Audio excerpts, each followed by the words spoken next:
Hello friends, आप सभी का अपने एच ट्यूटोरियल पर स्वागत है। तो जेक बोर्ड क्लास 10th का प्री बोर्ड एग्ज़ाम अगले सप्ताह होगा। लगभग 16-17 जनवरी से आप लोगों का प्री बोर्ड एग्ज़ाम शुरू होगा। प्री बोर्ड एग्ज़ाम देना बहुत ही ज़रूरी है क्योंकि प्री बोर्ड एग्ज़ाम में एग्जैक्ट सेम उसी पैटर्न पर क्वेश्चन पूछा जाता है जिस पैटर्न पर आपका फाइनल बोर्ड में क्वेश्चन आएगा। और प्री बोर्ड देने से आपको ये अंदाज़ा भी लग जाता है कि आपका तैयारी कितना हुआ है, कितना बाकी है। तो प्री बोर्ड एग्जाम देना बहुत ही जरूरी है। तो यहाँ पर हम लोग प्री बोर्ड 2023-24 का मोस्ट इम्पोर्टेंट क्वेश्चन देखने वाले हैं। देखिए यहाँ पर जो क्वेश्चन मैं आप लोगों को बताऊंगा ये ओरिजिनल क्वेश्चन है, लेकिन 2021-22 का है। 2021-22 का ओरिजिनल क्वेश्चन है प्री बोर्ड का। तो इसी पैटर्न पर आप लोगों का भी क्वेश्चन पूछा जाएगा। बस अंतर इतना है कि 2021-22 में टोटल 40 MCQ क्वेश्चन पूछा गया था और इस बार 2023-24 में आपसे 30 MCQ क्वेश्चन पूछा जाएगा। बस इतना ही अंतर है क्वेश्चन नंबर का। ठीक है, तो चलिए हम लोग बिना देर किए इस वीडियो में मैं आप लोगों को हिंदी का मोस्ट इंपॉर्टेंट क्वेश्चन बताऊंगा प्री बोर्ड एग्जाम का। देखिए, खंड क अपठित बोध। देखिए यहाँ पर एक पैसेज को पढ़ना है और नीचे कुछ क्वेश्चन रहेगा, उसका आंसर देना है। निम्नलिखित गद्यांश को ध्यानपूर्वक पढ़कर प्रश्न संख्या 1 से 5 तक के लिए सही विकल्प को चुनें। तो चलिए हम लोग गद्यांश को जल्दी से पढ़ते हैं। देखिए, जगत और प्रकृति के साथ हमारा जीवंत संबंध है। हम चेतन हैं और प्रकृति नितांत जड़। ऐसी भ्रांति हमें नहीं पालनी चाहिए। प्रकृति अत्यंत अंतरंग भाव से मनुष्य के जीवन, उसकी चिंताओं व कार्यों से जुड़ी हुई है। मनुष्य जो भी पाता है अपने पर्यावरण से ही प्राप्त करता है, लेकिन अब हम धरती की संतान न रहकर लुटेरे बन गए हैं। E.F. शुमाकर ने स्मॉल इज ब्यूटीफुल पुस्तक में यह स्थापना की है कि धरती की कोख से उत्खनन के जरिए हम अपने लिए किस तरह संसाधन प्राप्त कर उसकी खपत करते जा रहे हैं। यह ऐसा ही है जैसे कोई अपनी पूंजी को बेचकर खाता जाए। जो कुछ भी है सब खा पीकर एक खोखली और उजाड़ पृथ्वी हम आने वाली नस्लों के लिए छोड़े जा रहे हैं। यदि हमने अपनी जीवन शैली और ऐश्वर्य भोग की लालसा नहीं छोड़ी तो यह पृथ्वी भी जीवन के चिन्हों से रिक्त हो जाएगी। यह विचित्र विडंबना है कि आज के वैज्ञानिक युग का ज्ञान संपन्न मनुष्य, यहाँ पर संपूर्ण होना चाहिए था आई थिंक, संपूर्ण मनुष्य जिस डाल पर बैठा है उसे ही काट रहा है। सुख भोग में वह ऐसा अंधा हो चला है कि सामने खड़े भविष्य को देखकर भी जैसे नहीं देखता और अपने संपूर्ण विनाश की तैयारी करता जाता है। तो चलिए अब हम लोग बढ़ते हैं क्वेश्चन की ओर। देखिए यहाँ पर पहला क्वेश्चन है, जगत और प्रकृति के साथ हमारा कैसा संबंध है। पहला ऑप्शन है जागृत, दूसरा सुप्त, तीसरा निष्क्रिय और चौथा है जीवंत। तो इसका सही आंसर हो जाएगा ऑप्शन नंबर चौथा, जीवंत संबंध है। इसे आप लोग याद कर लीजिएगा, पैसेज पढ़िएगा, आराम से मिल जाएगा। जिससे यहाँ पर देखिए जीवंत लिखा हुआ है। चलिए नेक्स्ट सेकेंड नंबर पढ़ते हैं। हम क्या है और प्रकृति नितांत जड़। हम क्या है और प्रकृति नितांत जड़। पहला ऑप्शन है चेतन, दूसरा अचेतन, तीसरा अवचेतन, चौथा अर्धचेतन। तो इसका सही आंसर हो जाएगा ऑप्शन नंबर पहला, हम चेतन है और प्रकृति नितांत जड़। फिर देखिए नेक्स्ट तीसरा नंबर, मनुष्य जो भी पाता है वह कहाँ से पाता है। परिवेश से, परिवार से, पर्यावरण से, समाज से। तो इसका सही आंसर हो जाएगा ऑप्शन नंबर तीसरा, पर्यावरण से। इसे आप लोग याद कर लीजिएगा। फिर देखिए नेक्स्ट 4 नंबर, आज का मानव सुख भोग में क्या हो चला है। पहला ऑप्शन है खुश, दूसरा धनी, तीसरा अंधा, चौथा सुखी। तो इसका सही आंसर हो जाएगा ऑप्शन नंबर तीसरा, अंधा हो चला है। इसे आप लोग याद कर लीजिएगा। फिर देखिए नेक्स्ट अगला 5 नंबर, अब हम धरती की संतान न रहकर क्या बन गए हैं। पहला ऑप्शन है लुटेरे, दूसरा भिखमंगे, तीसरा रक्षक, चौथा इनमें कोई नहीं। तो इसका सही आंसर हो जाएगा ऑप्शन नंबर पहला, लुटेरे। अब हम धरती की संतान न रहकर हम अब लुटेरे बन गए हैं। इसे आप लोग याद कर लीजिएगा, मोस्ट इंपॉर्टेंट क्वेश्चन है ये सभी। अब बढ़ते हैं हम लोग अगला क्वेश्चन की ओर। देखिए यहाँ पर फिर से एक कविता है, इसको पढ़ना है, उसके बाद इसका आंसर, नीचे कुछ क्वेश्चन रहेगा उसका आंसर देना है। देखिए, निम्नलिखित पद्यांश को ध्यानपूर्वक पढ़कर प्रश्न संख्या 6 से 10 तक के लिए सही विकल्प को चुने। इसको पढ़ना है, यहाँ पर पद्यांश दिया हुआ है। देखिए, मत काटो तुम ये पेड़ हैं ये लज्जावसन, इस माँ वसुंधरा के, इस संसार के बाद अशोक की तरह सचमुच तुम बहुत पछताओगे, बोलो फिर किसकी गोद में सिर छिपाओगे, शीतल छाया फिर कहाँ से पाओगे, कहाँ से पाओगे फिर फल कहाँ से मिलेगा, सस्य श्यामला को सींचने वाला जल, रेगिस्तान में तब्दील हो जाएंगे खेत, बरसेंगे कहाँ से उमड़ घुमड़ कर बादल, थके हुए मुसाफिर पाएंगे कहाँ से श्रमहारी छाया। चलिए, ये एक पद्यांश से अब हम लोग क्वेश्चन देखते हैं। देखिए 6 नंबर, हमें क्या नहीं काटना चाहिए, सब्जी, फल, पेड़ या कपड़े, हमें क्या नहीं काटना चाहिए, तो हमें पेड़ नहीं काटना चाहिए। ऑप्शन नंबर तीसरा बिल्कुल सही हो जाएगा। फिर देखिए नेक्स्ट अगला 7 नंबर, संहार के बाद किसकी तरह पछताएंगे, पहला ऑप्शन है अशोक की तरह, दूसरा मनोज की तरह, तीसरा श्याम की तरह, चौथा मुसाफिर की तरह। तो इसका सही आंसर हो जाएगा ऑप्शन नंबर पहला, संहार के बाद अशोक की तरह पछताएंगे। फिर देखिए नेक्स्ट अगला 8 नंबर, पेड़ हमें क्या देता है, पहला ऑप्शन है शीतल छाया, दूसरा ऑप्शन है गर्म हवा, तीसरा ऑप्शन है रेगिस्तान, चौथा ऑप्शन है परिश्रम। तो इसका सही आंसर हो जाएगा ऑप्शन नंबर पहला, शीतल छाया, पेड़ हमें शीतल छाया देता है। अब बढ़ते हैं नेक्स्ट अगला 9 नंबर की ओर।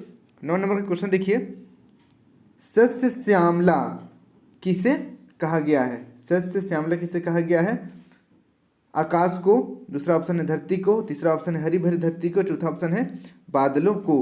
तो इसका सही आंसर हो जाएगा ऑप्शन नंबर तीसरा, हरी भरी धरती को। फिर देखिए नेक्स्ट अगला 10 नंबर, काव्यांश का एक उपयुक्त शीर्षक दें, यहाँ पर जो ऊपर काव्यांश था उसका शीर्षक देना है। तो देखिए पहला ऑप्शन है रेगिस्तान, दूसरा है पेड़ पौधे का संहार, तीसरा ऑप्शन है हरे भरे पेड़, चौथा जलवायु।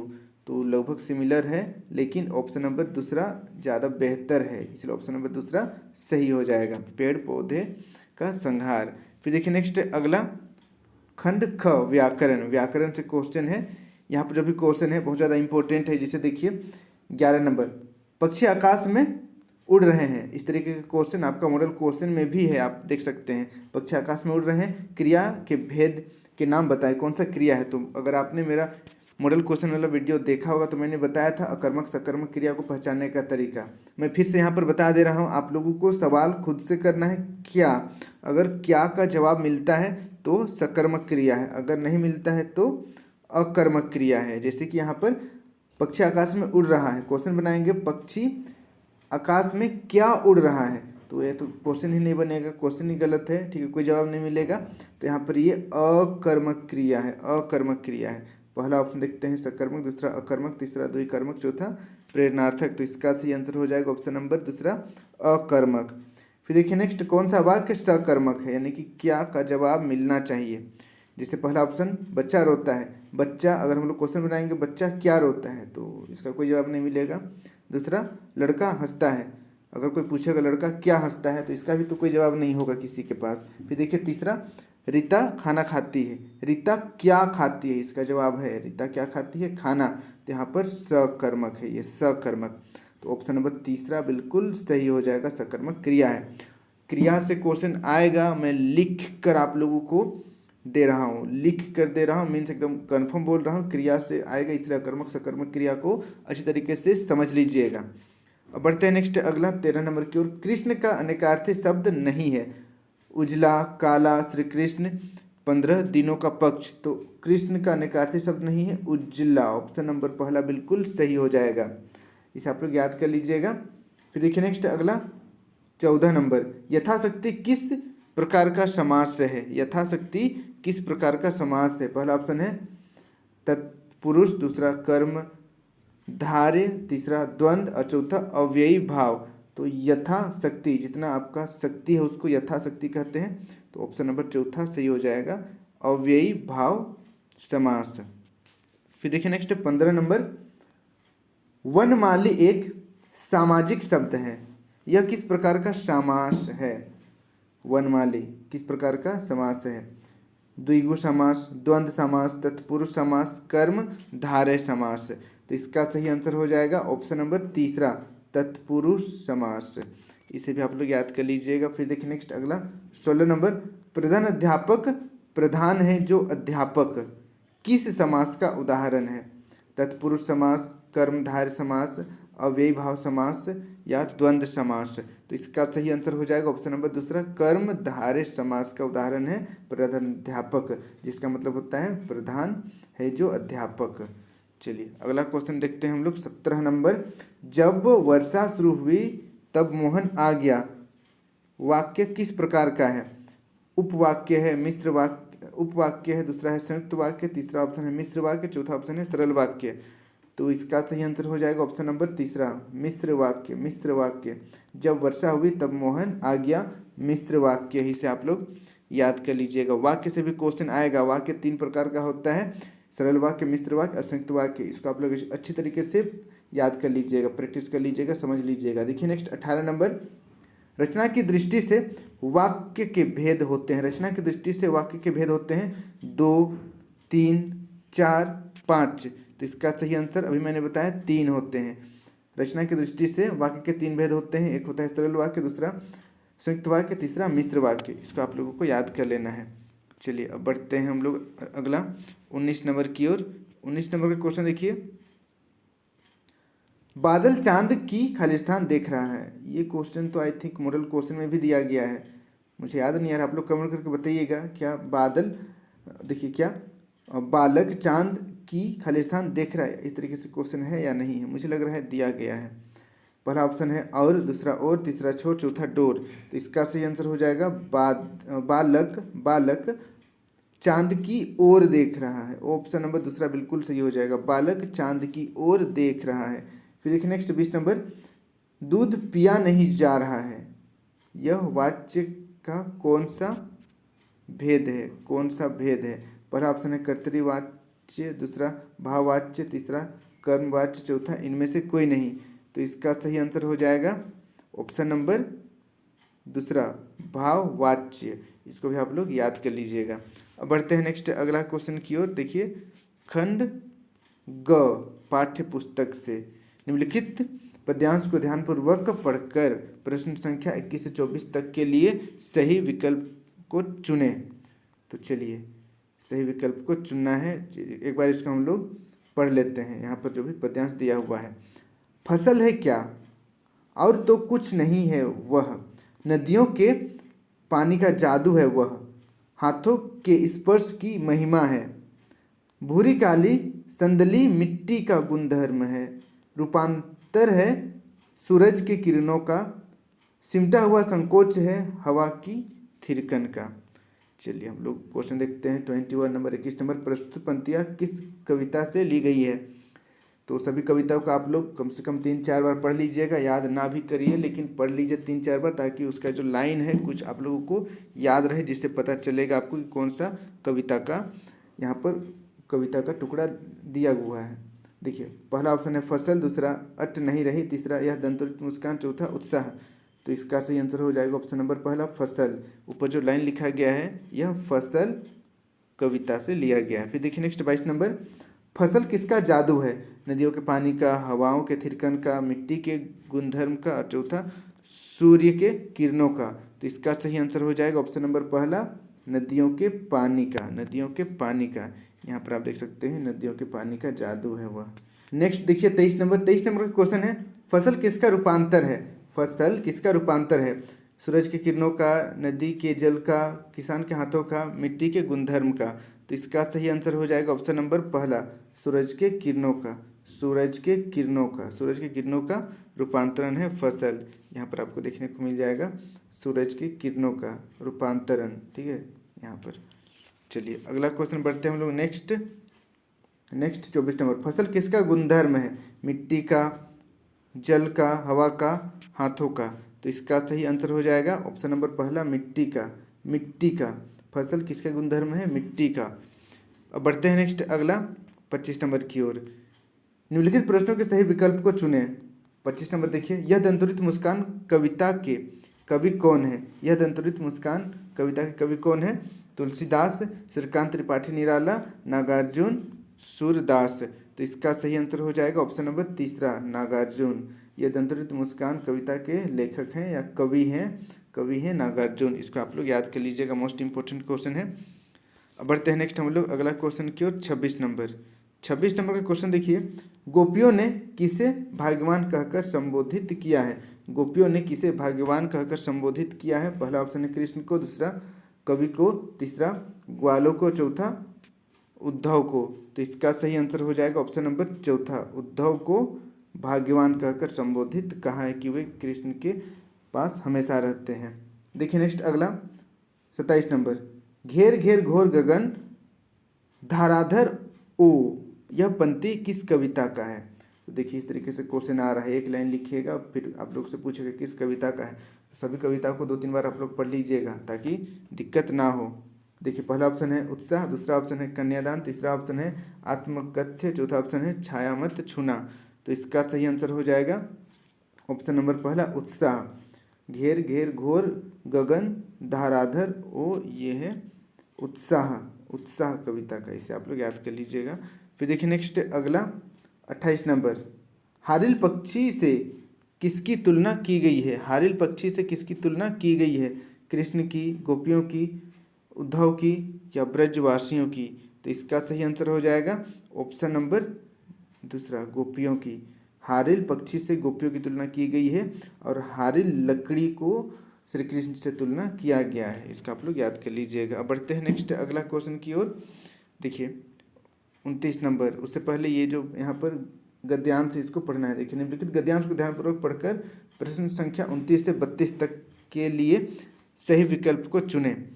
देखिए बाल गोविंद भगत की संगीत साधना का चरम उत्कर्ष उस दिन देखा गया। आई थिंक ये वाला भी मॉडल क्वेश्चन में दिया गया है, ये सेम टू सेम। आप लोग कमेंट करके बताइएगा मैंने कहीं और देखा है या मॉडल क्वेश्चन में ही ये वाला गद्यांश दिया हुआ है, आप लोग कमेंट करिएगा। देखिए फिर से रिपीट करते हैं। बाल गोविंद भगत की संगीत साधना का चरम उत्कर्ष उस दिन देखा गया जिस दिन उसका बेटा मरा।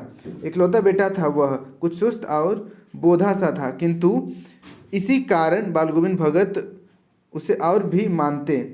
उनकी समझ में ऐसे आदमियों पर ही ज़्यादा नज़र रखनी चाहिए या प्यार करना चाहिए, क्योंकि ये निगरानी और मोहब्बत के ज़्यादा हकदार होते हैं।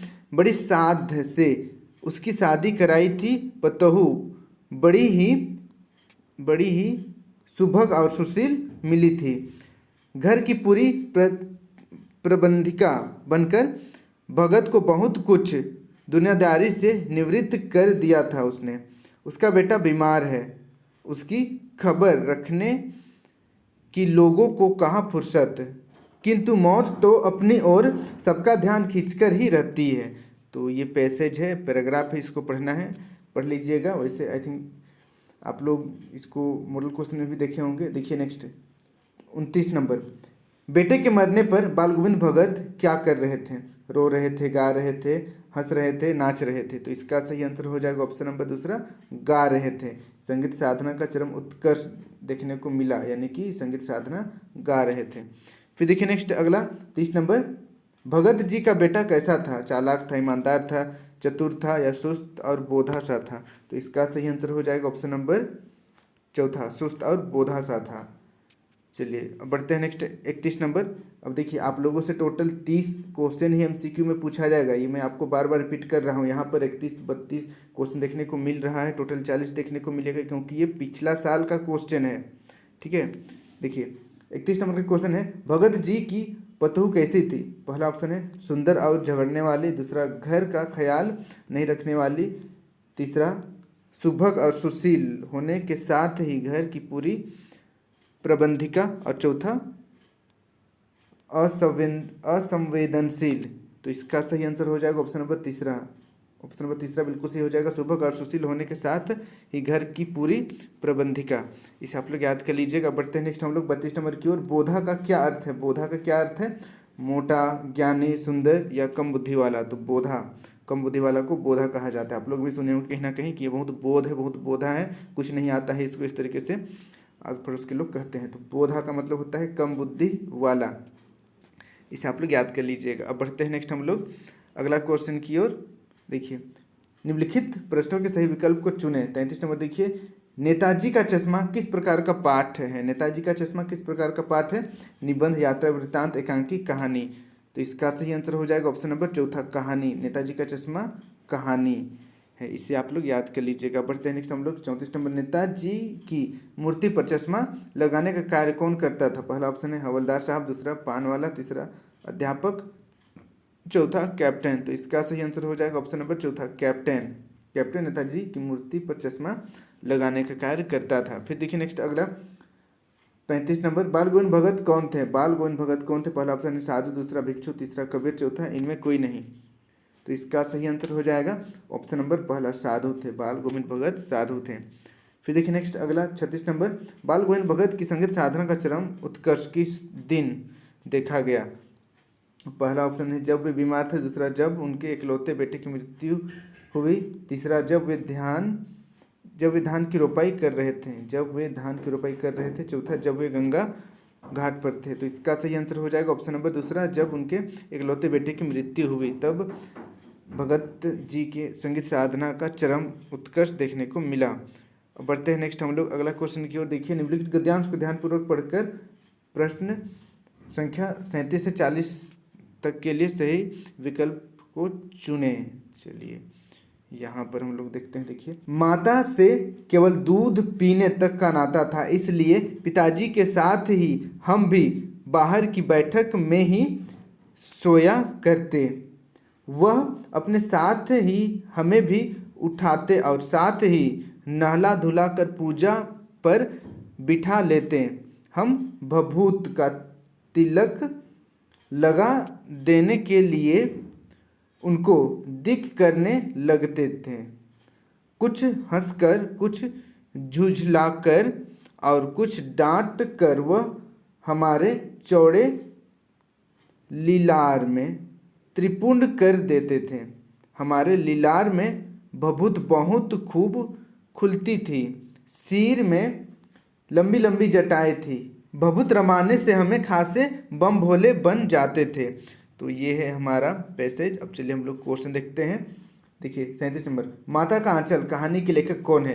ये जो ऊपर आपको पैसेज दिख रहा है, ये माता का आंचल पाठ का एक छोटा सा टुकड़ा है। तो माता का आंचल पाठ के लेखक कौन है? पहला ऑप्शन है प्रेमचंद, दूसरा शिव पूजन सहाय, तीसरा कमलेश्वर और चौथा अज्ञेय। तो इसका सही आंसर हो जाएगा ऑप्शन नंबर दूसरा, शिव पूजन सहाय। इसको आप लोग याद कर लीजिएगा। फिर देखिए नेक्स्ट 38 नंबर, भोलानाथ का वास्तविक नाम क्या था? भोलानाथ का वास्तविक नाम क्या था? पहला ऑप्शन है शिवनाथ, दूसरा तारकेश्वरनाथ, तीसरा अमरनाथ, चौथा केदारनाथ। तो इसका सही आंसर हो जाएगा ऑप्शन नंबर दूसरा, तारकेश्वरनाथ। फिर देखिए नेक्स्ट 39 नंबर, लीलार शब्द का क्या मतलब है? लीलार शब्द का क्या मतलब है? पहला ऑप्शन है लाली, दूसरा लालिमा, तीसरा लाल रंग, चौथा ललाट। तो इसका सही आंसर हो जाएगा ऑप्शन नंबर तीसरा, लाल रंग। फिर देखिए नेक्स्ट अगला 40 नंबर, भोलानाथ के सिर में क्या थी? भोलानाथ के सिर में क्या थी? तेज दर्द, छोटे छोटे, और चौथा ऑप्शन है लंबी लंबी जटाएं, चौथा ऑप्शन है घुंघरेले बाल। तो इसका सही आंसर हो जाएगा ऑप्शन नंबर तीसरा, लंबी लंबी जटाएं थी भोलानाथ के सिर पर। तो ये सभी क्वेश्चन को आप लोग याद कर लीजिएगा। इसी प्रकार से क्वेश्चन पूछा जाएगा इस बार भी, हो सकता है इनमें से भी कुछ क्वेश्चन रह जाए आप लोगों का प्री बोर्ड एग्जाम में। प्री बोर्ड को अच्छी तरीके से सीरियस होकर दीजिएगा ताकि आप खुद को आकलन कर सकें कि आप कितने पानी में हैं और आपको कितनी मेहनत करने की ज़रूरत है। वीडियो को अपने सभी दोस्तों के साथ शेयर कर दीजिएगा और चैनल को भी सब्सक्राइब कर लीजिएगा। बाकी सब्जेक्ट का भी मैं बहुत जल्द आप लोगों के लिए अपलोड कर दूंगा, नीचे डिस्क्रिप्शन में चेक कीजिएगा, आपको बाकी सब्जेक्ट का भी प्री बोर्ड का इंपॉर्टेंट क्वेश्चन मिल जाएगा। Thank you for watching video. जय हिंद, जय भारत।